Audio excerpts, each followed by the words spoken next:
Halo semuanya, ketemu lagi dengan Pak Ahmad di channel ini. Hari ini kita belajar tema 9 menjelajah luar angkasa, subtema 3 tokoh penjelajah luar angkasa, pembelajaran keempat. Sebelum kita memulai pelajaran, ada baiknya kita berdoa menurut agama dan kepercayaan masing-masing agar pembelajarannya bermanfaat bagi kita semua. Berdoa dimulai. Selesai. Yang pertama, tujuan pembelajarannya adalah dengan membaca dan berdiskusi tentang perkembangan transportasi air dan udara, siswa dapat membandingkan alat transportasi air dan udara sebelum dan sesudah modernisasi. Yang kedua, dengan membaca dan berdiskusi tentang perkembangan transportasi air dan udara, siswa dapat menganalisa dampak terhadap lingkungan dan masyarakat. Yang ketiga, dengan membaca bacaan sepeda ontel warisan kakek, siswa dapat menghubungkan dengan pengalaman pribadi atau film yang sudah ditonton. Pembelajaran 3 kita sudah mempelajari tentang alat transportasi darat. Nah, kali ini kita belajar transportasi air dan udara. Mari kita mulai pembelajarannya.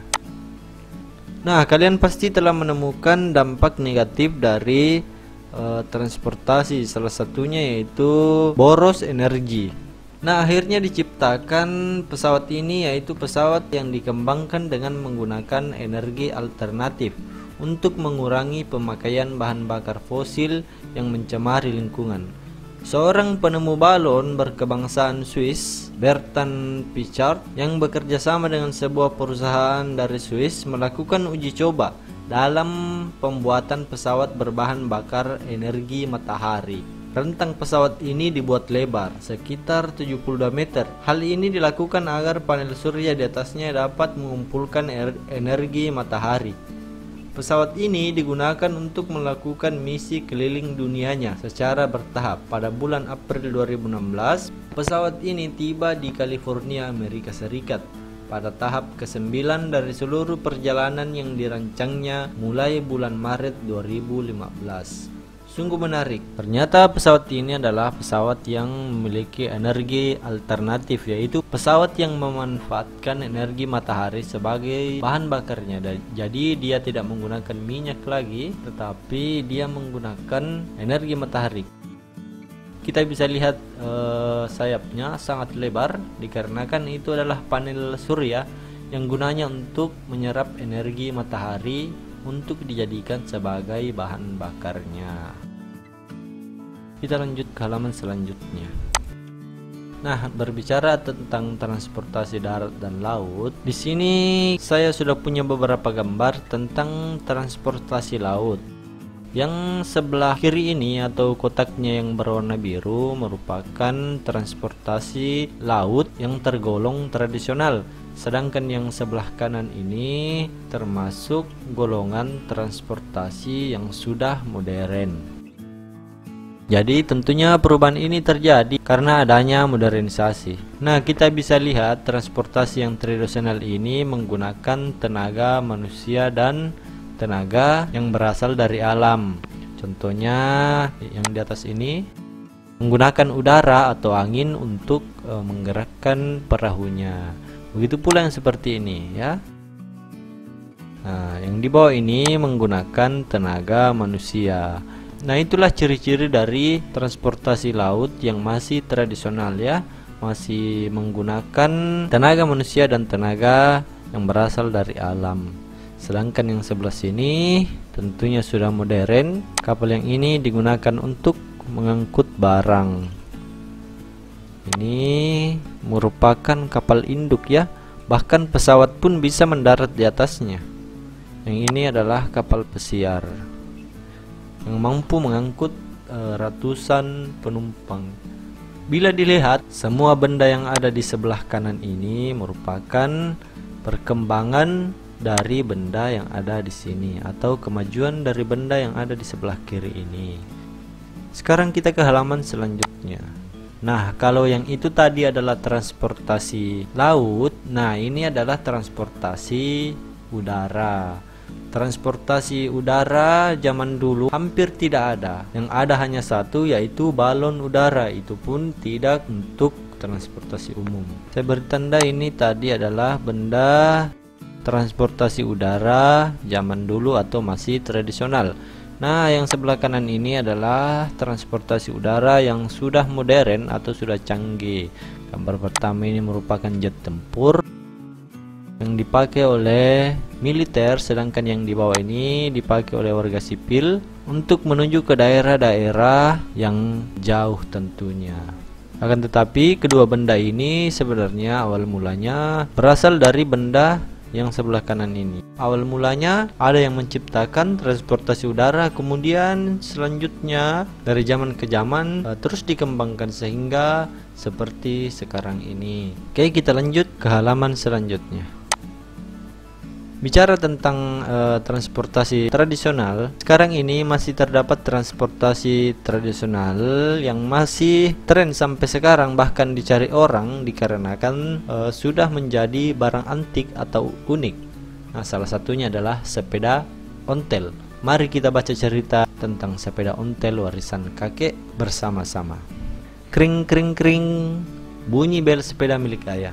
Di depan rumah, ayah sudah bersiap-siap untuk berangkat kerja. Seperti biasa pula, ayah akan mengajak Dindin berangkat bersama. Tempat kerja ayah terletak tepat di depan rumah Dindin. Akan tetapi, akhir-akhir ini sikap Dindin agak berbeda. Ia sepertinya malas berangkat bersama ayah. Dindin berpura-pura sibuk mencari buku tulisnya. "Dindin, ayo kita berangkat sekarang," panggil ayah dari depan. "Aku mencari buku catatanku dulu, ayah. Aku lupa meletakkannya di mana. Ayah berangkat saja dulu." "Dindin jalan kaki saja," jawab Dindin dari dalam kamarnya. Begitu melihat ayahnya berangkat, Dindin bergegas keluar kamar dan langsung berangkat ke sekolah dengan berjalan kaki. Sebenarnya Dindin senang berangkat bersama ayahnya ke sekolah. Hanya saja ada yang membuatnya gelisah. Beberapa teman kelasnya mulai mengolok-olok sepeda milik ayahnya. Menurut mereka, sepeda ayah sudah kuno dan ketinggalan zaman.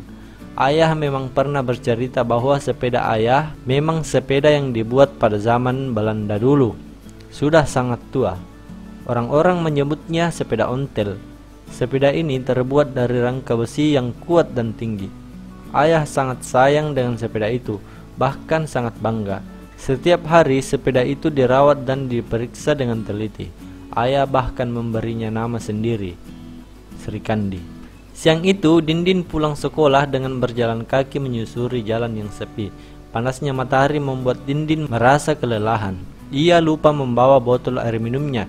Dindin merasa kehausan dan tiba-tiba kepalanya pening. Matanya berkunang-kunang, keringatnya bercucuran. Dindin merasa hendak pingsan. Tiba-tiba terdengar suara bel sepeda dari belakang. Kring kring kring, itu suara sepeda ayahnya. "Din, ayo cepat naik, kamu pucat sekali, kamu pasti dehidrasi," perintah ayah. Walaupun Dindin merasa segan naik sepeda ayahnya, tetapi ia merasa tidak punya banyak pilihan. Dindin menurut. Ia pulang dibonceng ayahnya.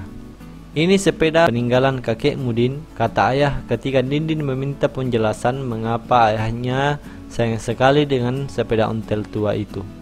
Dindin sudah terlihat lebih segar setelah meminum cukup air dan merebahkan dirinya di kursi ruang tengah.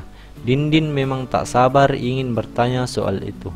"Kakek juga sangat sayang dengan sepeda ini, Din. Pada waktu itu, ayah memang berjanji akan merawat sepeda peninggalan ini dengan baik jika kakek meninggal," jelas ayah. "Ayah tahu kamu malu dibonceng ayah dengan sepeda itu. Kamu harus tahu, sepeda itu kini harganya sangat mahal, Din. Para pecinta sepeda antik menghargainya dengan harga yang tinggi. Tetapi ayah tidak akan membiarkan sepeda itu dijual. Jadi ayah berharap suatu saat nanti Dindin yang akan merawat sepeda itu," jelas ayah panjang lebar. Dindin tertunduk.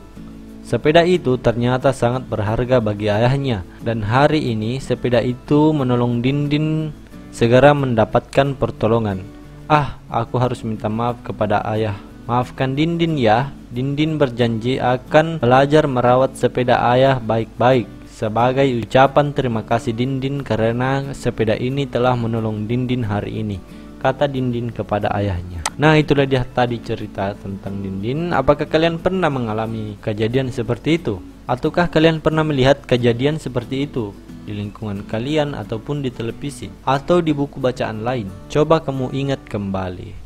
Dan dengan berakhirnya cerita itu, maka berakhir juga pembelajaran hari ini. Hari ini kita telah belajar banyak. Yang pertama tentang modernisasi transportasi laut, transportasi udara, dan kita membaca tentang cerita sepeda ontel yang dianggap Dindin sebagai sepeda yang buruk. Akan tetapi ternyata sepeda itu memiliki cerita yang sangat menarik, bahkan harganya pun sangat mahal. Akhirnya Dindin pun sadar dan berjanji akan merawat sepeda itu dengan baik. Oke, sekian dulu pembelajaran hari ini. Terima kasih telah menyaksikan dan saya tutup dengan ucapan terima kasih.